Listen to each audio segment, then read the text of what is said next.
Hello everybody, DonTronAthon here, and today we're going to have to replace a radiator on a 2003 Chevy Tracker, which is also a Suzuki Vitara XL7. They should be about the same, so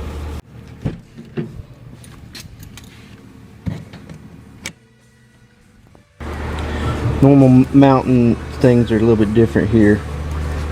Reservoir is full, I believe. But right here, I had to makeshift patch this up through here. But I did just to get it, but I still drove it basically. But the first steps to do is to drain the radiator. There are two mounting bolts here and here. Then you have to take these clips out, which that one's not even on. And this clip out here. And I think there's two down there at the bottom on either one down there on either side underneath.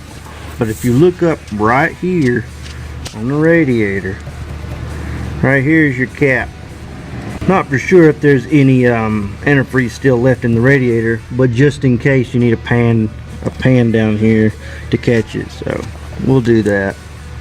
I've got an empty antifreeze thing, but here's how you do that. You just twist this little white wing nut by hand. I'll get some on me real quick. Start it. Oh, there is some in it. This is GM, so it takes Dex-Cool. Well, this particular vehicle does take a Dex-Cool, which is more expensive than most. Lefty loosey. Lefty loosey. Lefty loosey. There we go. Try to catch all that. That's why it's orange. We can go ahead and remove this hose clamp up here. I'm just using a flathead right there. I use that as a handy dandy holder. Pretty simple, smart. You don't even need that. Yeah, this hose will come right off. Just pull it off and try not to mess up anything else. You might want to loosen this one because I'm going to bend it up out of the way.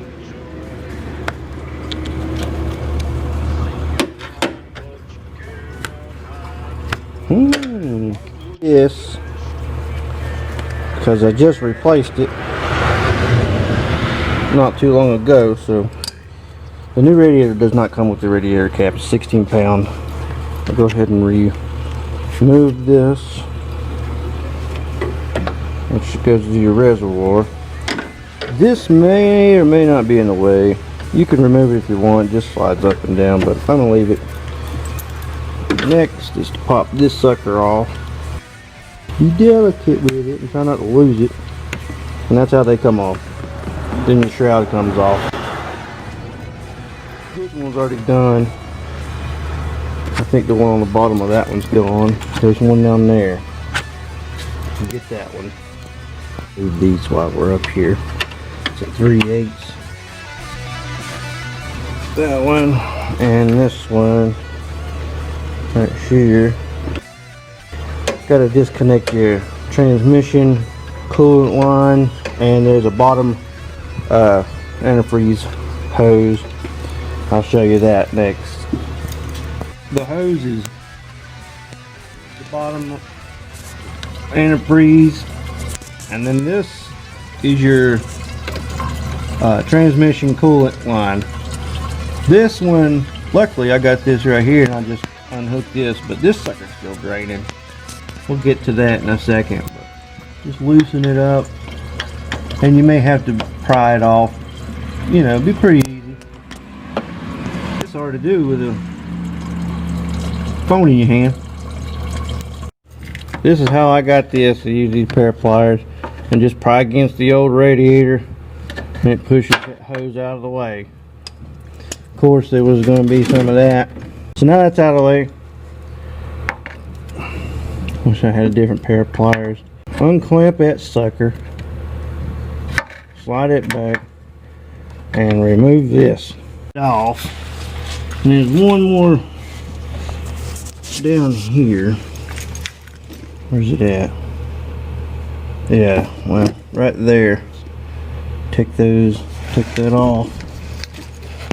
Man, it's gonna be difficult.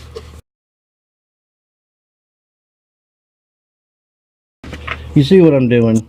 You see that I moved it that much. I'll go ahead and show you when we pop it out. That's all that's left holding it on. I'm leaving the shroud in. Now we just lift it up. I'd have two hands. Just get all them things around it. And that's the radiator.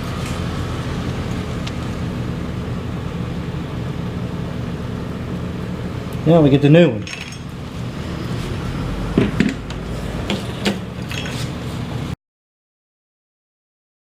Yeah, we're unboxing this from AutoZone. It's $120, I believe it was. I don't know, after tax. I got some antifreeze with it, so I can't really tell you. But I think it was $19.99.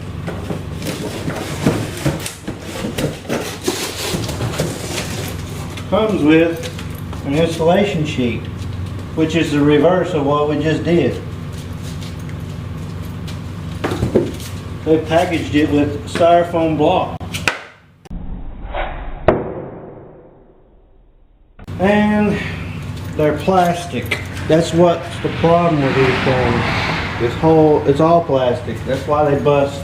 So they make you have to replace them if anything happens.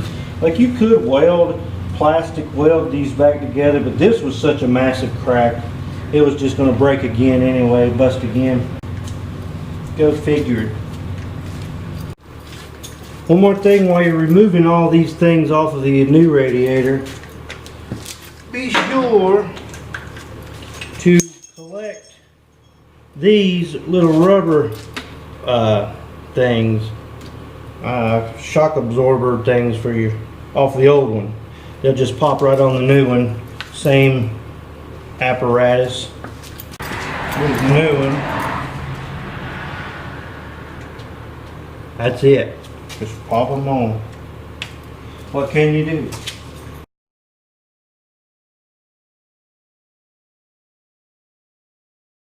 So now we've put the new radiator in. We've mounted these on this, hook all this back up top and bottom down there. Only problem is I'm having the shroud, it goes over this little clip right here. There's a little clip right there. But once it's in place, our little plastic clips do not work because these, I don't know if I can get it on there, are threaded. They need bolts, which I would rather have anyway to hold these things on. I'm gonna have to go see if I got any, but these won't work now. But I'm gonna go ahead and pop this bad boy back on. Put it back in there. What seems to be the issue? There we go. And then like that. Make sure that fit before I start filling it up with antifreeze. But I'm gonna have to figure out something about connecting these back together, even if I have to zip time. But I'll go ahead and do that, and that's basically it. That's basically it. So if you liked it, go ahead and like and subscribe. Until next time, everybody have one of them good ones.